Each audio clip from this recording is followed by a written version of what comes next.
Well, hello, everybody, and welcome to the Change Agents podcast. I am your host, Dr. James Rouse, and I am so delighted. Oh, my goodness, people, we've been going in the treehouse for over 10 years. And I thought to myself, after 10 years, you've never had a guest. What is going on? So I thought, what would be a perfect opportunity to have the perfect, most amazing first guest? It is someone who I've known for just over 10 years, my dear friend, my sister and family of choice, Sarah Gilks from Victoria. Is it Victoria Island or Island of Victoria? How do you say it, Sarah? Vancouver Island, It's actually. Vancouver Island, of course. I've only been there 3 times. I would wonder how I wouldn't know that. Oh my gosh. Hey, Sarah, welcome to the show. I am so incredibly honored to be here. I can't even tell you. I can say for sure that I have also been in your treehouse with you, probably for that entire time that you've been doing these talks, just not like physically in the treehouse. I just love you, Dr. James, and everything that you stand for and how you lead your beautiful community. I've learned so much from you and can't wait to have a conversation. Thank you, Sarah. It's an honor to have you here. You have always been here in the treehouse. Your energy's always been here. I want to share a little bit. You have an amazing background. I want to share a few things so people get a context of who you are, why I love you, and kind of getting the opportunity to learn how they're going to love you too. Sarah Gilks is an entrepreneur and founder CEO of the internationally renowned women's health and fitness movement called healthyrolemodels.com. Sarah's business days are filled with HRM and second business, which is actually recognized for her leadership in the community and has received multiple awards, including Rising Star and #1 Millionaire in Action. With a mission to help others create healthy, vibrant lives, Sarah created Healthy Role Models when she saw a need for a community made up of women who were passionate about health, supporting one another, and striving for excellence in all areas of their lives. She believes that if you don't have something in your life, you need to go and build it. And that's why she's built Healthy Role Models and why I love Sarah and why you will love her too. Sarah attributes her success to modeling balance, being a mom of two, being married to the love of her life. Hello, Alec. Always being a student, consistent, positive choices, striving for excellence, and her passion and desire for wanting the same for everyone who crosses her path. I know that that bio is so absolutely who you are. And a few other things I want to let everyone know in my community. And that is, Sarah, you have an infectious desire to help see everyone's possibility, even before a lot of us see it. I think that's one of your superpowers, one of your sacred gifts. You know how to help people to see the parts of themselves that maybe they felt were unlovable, they felt were broken, they couldn't be healed. And you have a way of seeing and helping people to not only know it's there, but feel worthy of healing and growing in their lives. So just want you to know how much I appreciate you for the work that you do.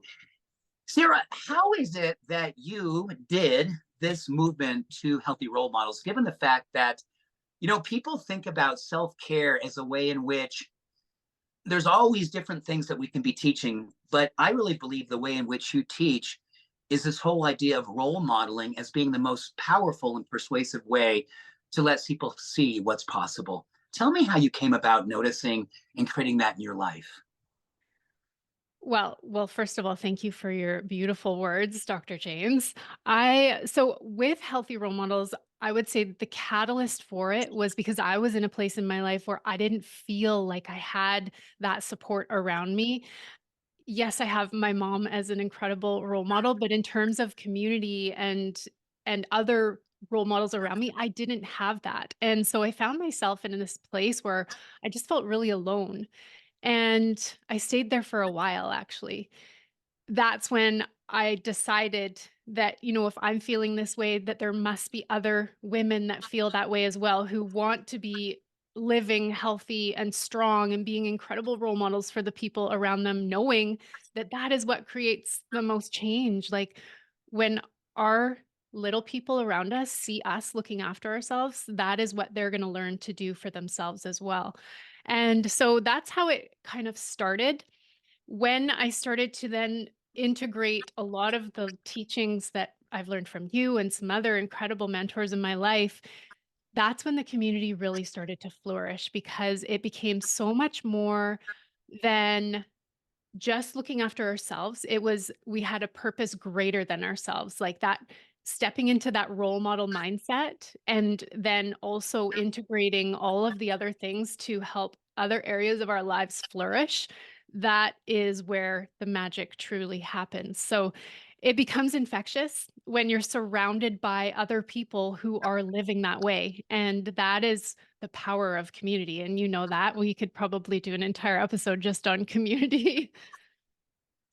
Sarah, you embody something that I've seen over the last decade since first meeting you. And I know that you and I have talked a lot about the power of intrinsic motivation. And a moment ago, you just talked about the fact that having reasons to do something that's bigger than ourselves.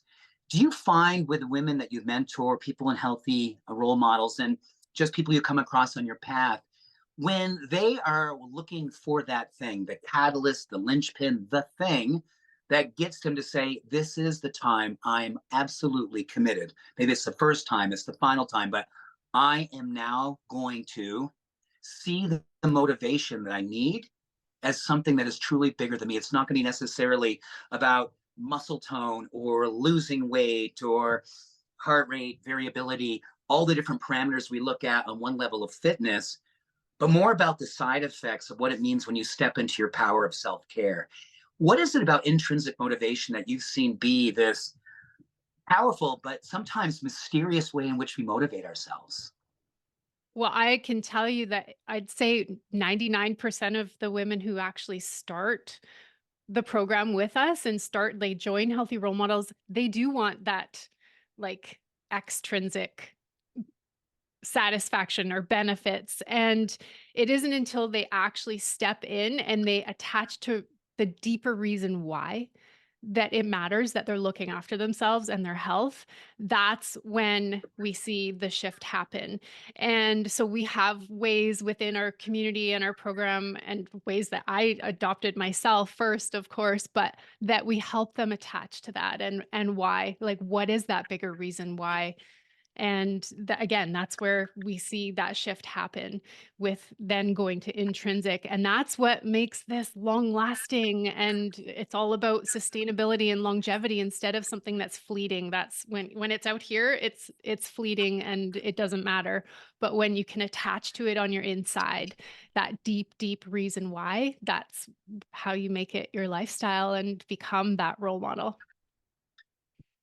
I think what you just shared is probably something that when we look at some of the reasons why possibly we haven't had success with some sort of self-care goal, with journey and intention, I bet oftentimes I'll say it in my life is that when it's been extrinsically motivated, I thought about the carrot that was out there that was more about what I thought it was going to do for me on a more objective way versus a subjective experience of like, oh my gosh, I didn't experience this for what I thought was going to come, but the way I'm a parent now, the way that I'm able to show up for the people that I love. And this idea that for me, what I'm seeing more and more in the work that you do and the work that's happening, and I'll call it just the well-being circles, is how something called spiritual and emotional contagion. When we're seeing people who are living with a level of purpose, when we see people who have kind of allowed themselves to be vulnerable and open and really just out there with their passion for serving something bigger than themselves, there's so much research out there, Sarah, that speaks to how it is that that is the thing that catches fire in other people. When Mhm. we can actually see someone living and evolving to the degree in which, yes, emotionally and spiritually, when I'm with that person, I just feel more possible. I just feel more hopeful. I feel more alive. Do you see that in your community? Is that as you continually grow across the world, it's the things that you go, oh, I never saw this tangibly happening for me. But when you began this and what you see today, how have you seen the emotional and spiritual components of healthy role models really be a difference maker for how it is that your community comes together, supports one another, and continues to grow? Well, healthy role models, you know this, Dr. James, is it's an online community. And I think, there is this perception out there that you can't make real connections or be open and safe and vulnerable in an online space. But that's what we've created in our community. And so when someone feels safe and feels heard and feels seen, they then become more vulnerable and open to receiving. And our community has women of all different ages. Like we have women who are like 18 all the way up to in their 70s in our program who are role models of all kinds. So yes, health is the foundation of everything we do. However, there will be women in our program who are sharing like how they are as a parent, or they are showing us what's possible with being an entrepreneur or in their career. And when you are surrounded with that, that is the contagion piece. It becomes that like if I didn't see it, how do I know I can be it? But now because I see it all around me, I know it's possible for me. And we see women who are just like crushing comfort zones in every aspect of their lives because of who they're surrounded with and because of that contagion piece. So it's it's so powerful. It's really hard to describe it or like to say like just do this, but who we surround ourselves with really really matters. It does. And I was thinking about something I did just yesterday, Sarah. I did some art yesterday. You're going to love this art. And if everyone, you may be listening today, but if you get a chance to watch this experience with Sarah, you're going to see some really powerful art. And that is that it's the word for eccentric, which is eccentricus, which is actually the Latin for moving away from the middle. And I think what I've seen in your world and things I've kind of seen in mine is that a lot of us kind of move into groupthink. We kind of go to where it's safe in a way that literally is conformity, in a way that we go, you know what? I don't have to push against my edges. I don't have to question my legacy, my family of origin story, whatever the case may be. And then there's people like you, Sarah, who go, you know what? I embrace the weird. I love eccentricity. I want to step away from conformity. I'm going to go out here on the outside where, according to research, when we deviate from conformity, an unusual zeal, a palpable enthusiasm, and a most beautiful emotional contagion ensues from there. You have done so many things in your life differently that have actually left you outside of what would say, wow, this would have been a safe, easier way, if you will, an easier path to go ahead and cultivate success in your life, be a fitness instructor, do all these things that you do. But you said, you know what? I'm actually going to leave that safe place and I'm going to start something completely outside of the usual. I'm going to be eccentric. I'm going to be weird. I'm going to be wonderfully outside of what people would expect was possible, an experience of community where people could catch fire and come alive in a way that you became the demonstration of what was possible. Sarah, what was the catalyst that gave you the courage to leave the circle of conformity and step into your power and be that representation, be that form of contagion for so many thousands of women across the world? First, I have to tell you that I just had a funny story that popped into my head that I have a friend who had another friend say to her, "Oh, you're friends with Sarah. Well, are you normal or are you like her?" And by that they meant like, do you party? Do you like drink? Do you like all these things? And I'm actually honored to not be called normal. I think it's a great thing to be outside the norm, to be extraordinary instead of, the norm, because let's face it, the norm is not doing so great these days, right? Sarah, this is where life happens, right? Mhm. This is where life happens. Yeah. I love that you love that about you because that's what made you create this experience for so many women. So when you decided to go there, what was the thing you said, you know what? I'm not going to settle for what I could do in relationship to what others have done. I'm going to leave that and go to a place because I think so many people across the world right now, they're looking for permission from someone who's done it. Mhm. I would take it back to getting so clear on what your core values are. And this is something that we teach within our community as well, is getting so clear on that And that becomes kind of your guiding light as to what you're creating in your life. So for me, like number 1 is health. And yeah, that's before family, only because I know that without my health, I can't be anything to anyone, whether it's my family or my community. I won't be able to serve in the same way. And so it's health, or family, and impact in community. And when you are so clear on those things, the noise just kind of goes away. And Mm. the other piece is, again, who you have in your life who is pouring belief into you. Because way back, I'd say 2009, I was in a place where I didn't have that belief in myself yet. I didn't think I could do anything outside the norm. And it was having some key people in my life at that time who saw something in me before I saw it in myself. And now I am on a mission to be that person for other people who cross my path. And that honestly becomes this amazing filtering system for how I live my life, is just being so attached to those core values, and also asking myself that question every day of like, how can I be a role model today? Who needs me to be a role model today? And will my future self be proud of how I am showing up today and serving? So that is kind of the catalyst for me, and what continues to guide me, and also one of the main things that our community does to also get attached to what matters most to them. Sarah, you just so perfectly described something that is something I look at a lot in a lot of the themes around people who I would consider a hero. You know, the archetype of the hero, I think Joseph Campbell wrote many books on the archetype of the hero. And he always described it as someone who had this divine discontent, this sort of spiritual disruption in their life where they kind of go, like maybe you in 2009, I know what I'm doing right now isn't working for me.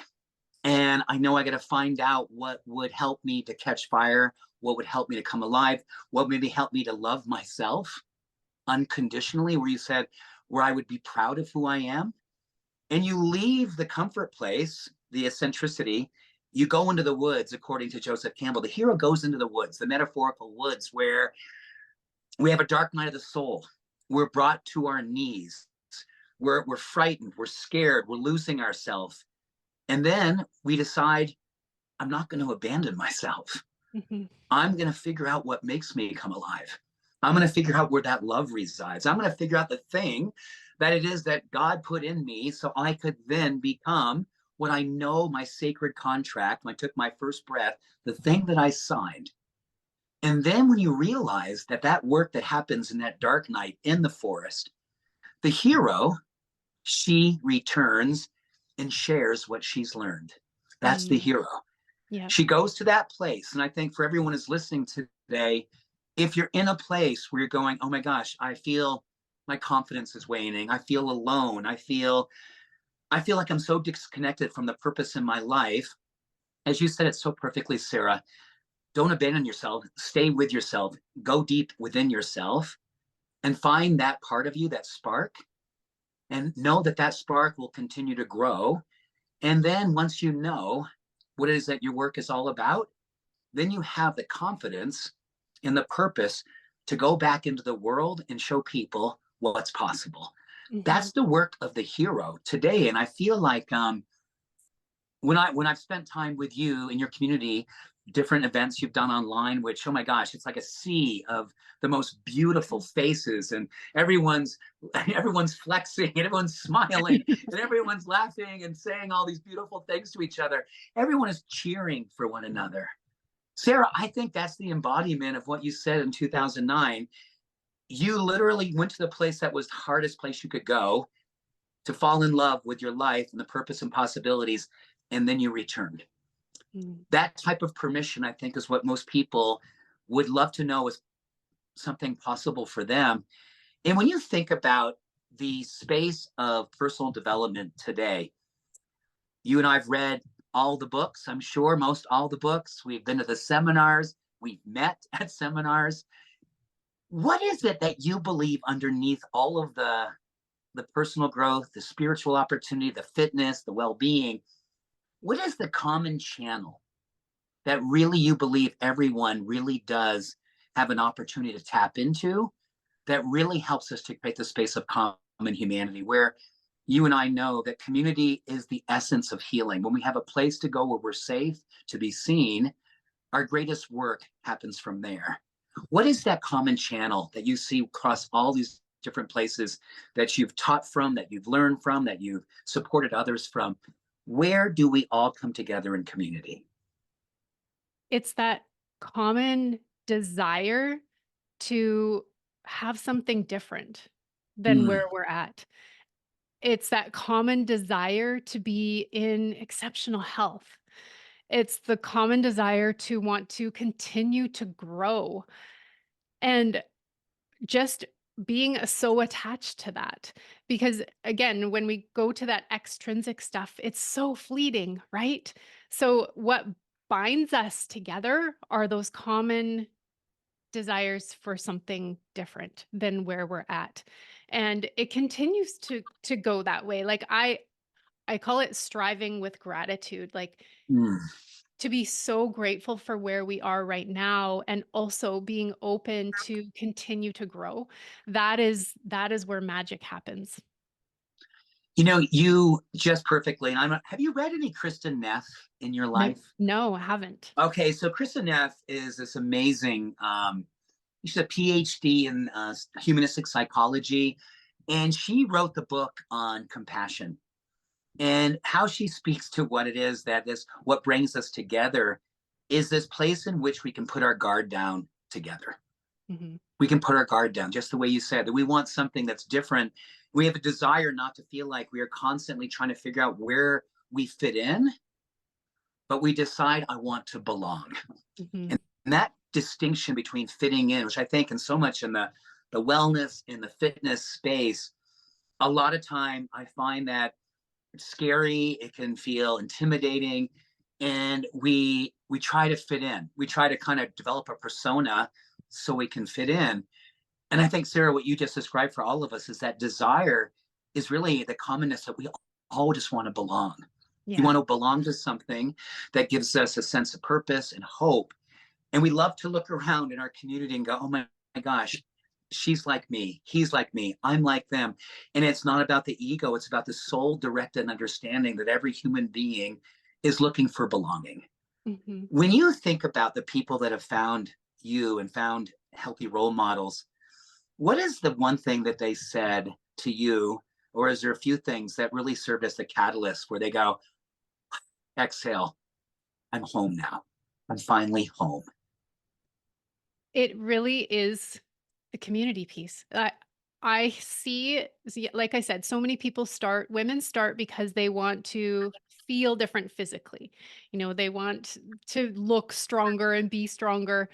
But the piece that has women coming back again and again and again, year after year, and continuing to model health is the community piece. And that is because when they come into the community, and I know your community is the same, it just feels safe. They can take that deep breath in and exhale and not worry about the chaos that may be going on out in our world, and know that they're with their chosen sisters, we call them.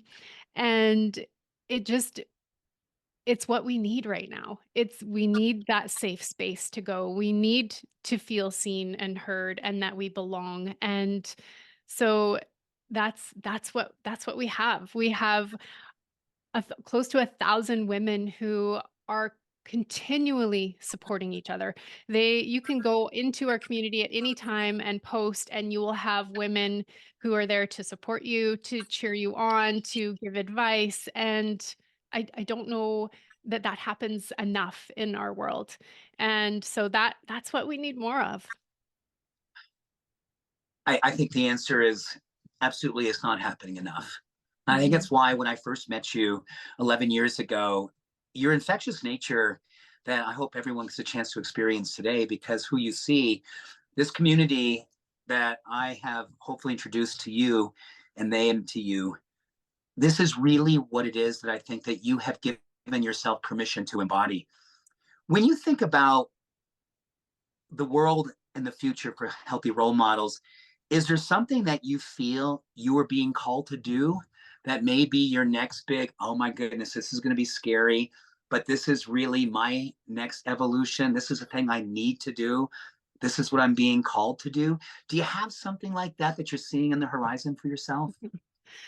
Well, I see the beauty of what happens when our women meet up in person from our community. So we have like women all around the world, and we'll have people who have never met in person before meeting up to do all kinds of things. So, for example, this coming weekend, we have 100 women from all across Canada meeting to do a 10K run in Victoria, which is the capital of BC. And it's it's pretty magical. So I would say like more in-person connection that just blossoms from the connections that people are making in our online world.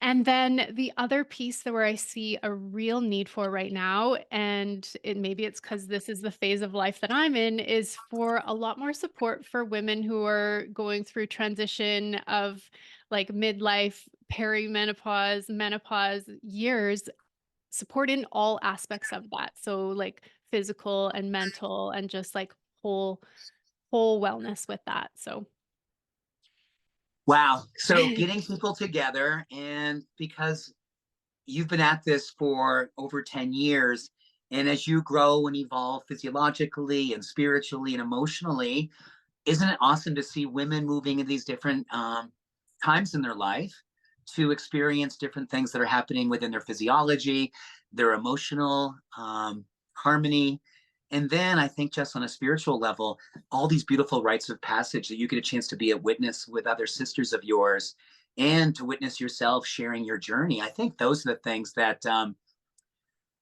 I really believe. And to your point, you said something a moment ago about how the world has, the world's hard right now for a lot of people. It's just hard. There's a lot of things that are happening around us that I don't think I fully understand. In fact, some things I just shake my head and go, I don't know how this is happening. It's happening. Mhm, And I think that we need places that we can go where we're reminded that there's places where we can fully put our guard down.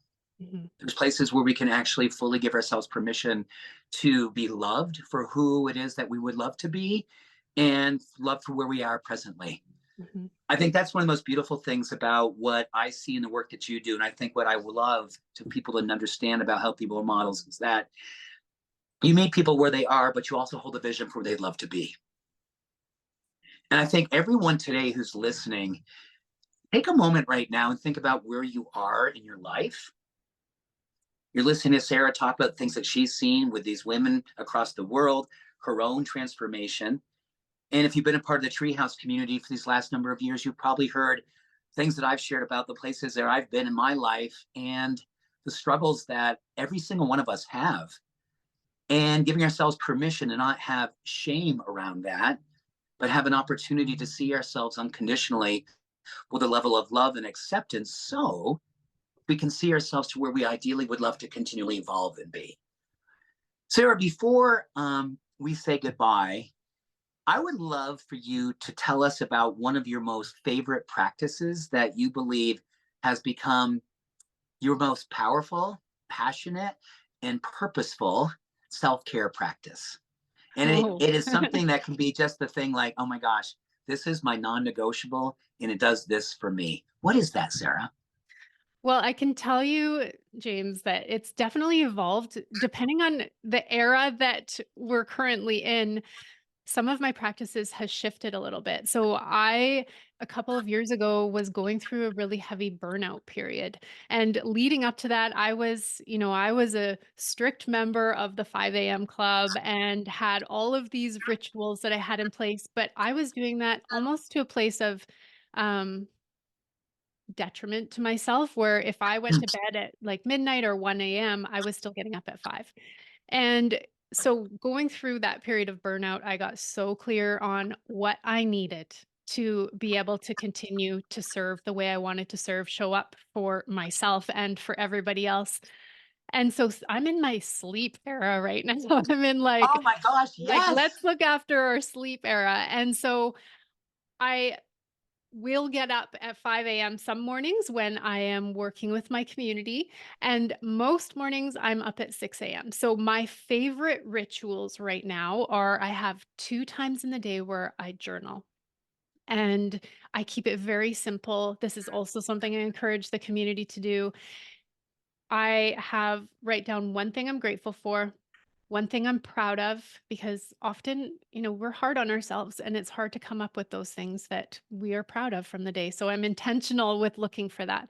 And then one thing I'm looking forward to. So that's one of my journaling practices, takes less than 5 minutes and it's powerful.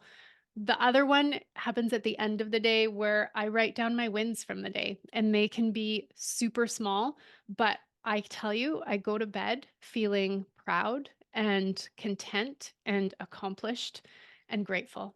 And so I would say those are my two favorite journaling little rituals that I have. And then my other one is my non negotiable movement. So if I'm not getting up at 5 a.m. with my community, I love to schedule my movement midday because I find that's when my energy starts to dip a little bit. And I also find that when I go out to do my workout at that time, I feel empowered and just on fire for the rest of the afternoon. So that is another non-negotiable for me. I know we see each other in the gym at 5 a.m. when we are attending events together.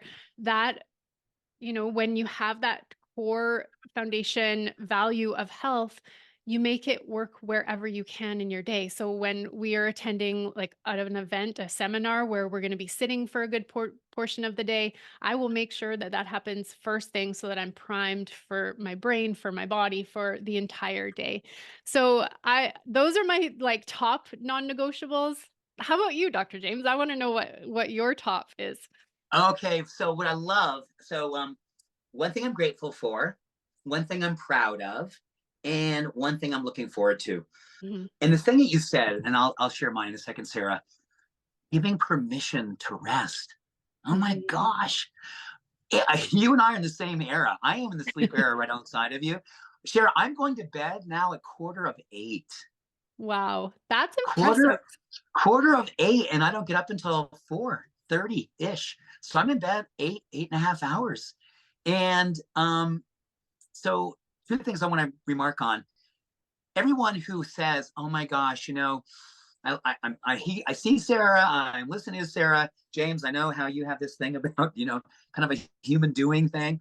Oh my gosh, take it from two people who love to move, but love our human beingness so much more than our human doingness, right, Sarah?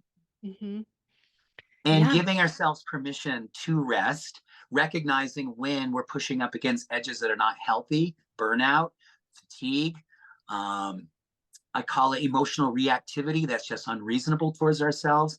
That's when we know it's time to exhale in the form of taking time away, sleeping in, going to bed early, all those things, Sarah. So, my new wonderful non negotiable is the fact that I'm pretty much completely disconnected from anything except for my wife and my kids at 6 o'clock at night now. That's 6 o'clock. beautiful. And for the next 2 hours, it's with Deborah, my wife, or if our kids are home visiting.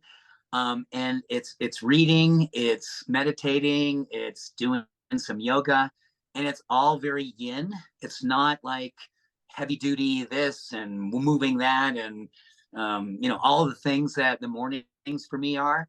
It's really just a couple hours of recovery.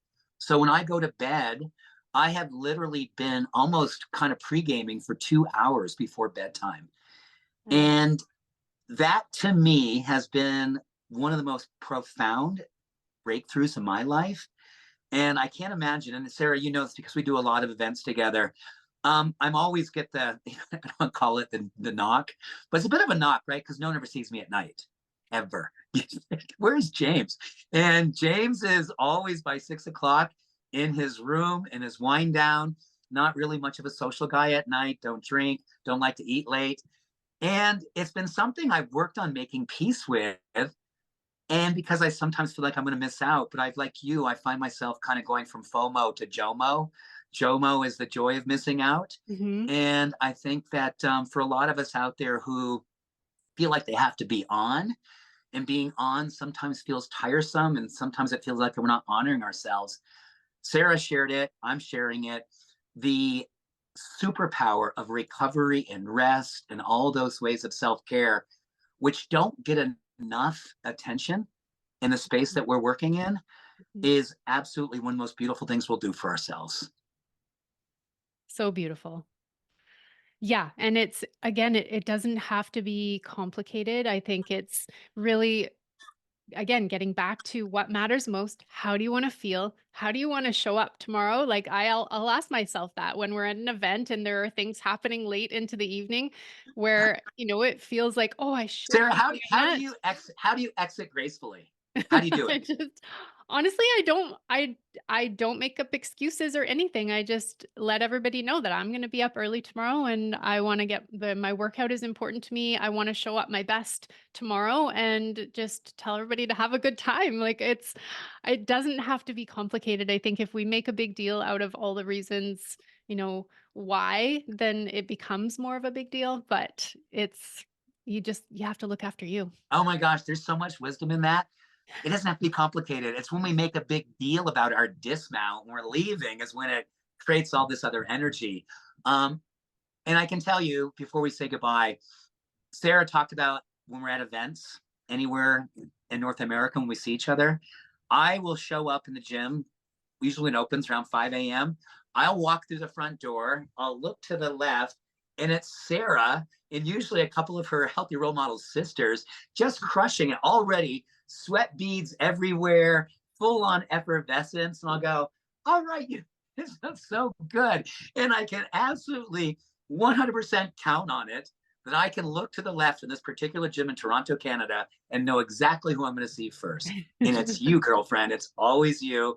And a few of your amazing girlfriends from Healthy Role Models. I'm like, oh my God, all is right with the world. Thank you, God. It is the best way to start the day, isn't it? It is the best way. So, Sarah, I know that people are going to want to know more about how to get in touch with you, know more about Healthy Role Models. What's the best way to find you and to learn more about you? Well, we would love to have women join our community. We would love to have you join our community. Our website is www.healthyrolemodels.com. So very simple. We have recently started a podcast as well. It's called Training for Life because isn't that what we are all doing? And so those are the best ways to learn more about healthy role models. And then of course, Instagram is just my name, my first and last name at Sarah, Gilks, and then at Healthy Role Models. It's been Sarah, difficult to get to though. Gilks at Healthy Role Yes. Models, healthyrolemodels.com. And I strongly encourage everyone in this community to go where Sarah is, see what she's doing, feel what Sarah is all about, see what her sisters bring forth every single day. Because I've had the honor of being in your community as I'm always like, oh my gosh, I'm a guy and I get invited to this. And I always You're walk away just honorary knowing member. I and I always come away feeling more possible, more grateful, and frankly, just more awakened to what's possible when I'm around people like you and what it is that you bring forth every day alongside of your community of your amazing sisters. So, Sarah, thank you for what you do. Thank you for being my very first guest. This is all by design. And I just want you to know how much I love you. And I so appreciate you. Oh, just such an honor. And I feel so blessed to know you and to learn from you every single day, Dr. James. So thank you for what you do for everyone who crosses your path. Thank you so much. Thank you, Sarah. And thanks everyone for tuning in today. And just know how much your ability to create contagion comes down to the simple truth of how much willingness are you to bring forth the love of your life into action so everyone can have the blessing of being in love by seeing what they see in you in themselves. We'll talk soon. Thanks, change agents. Much love. All blessings. Bye for now.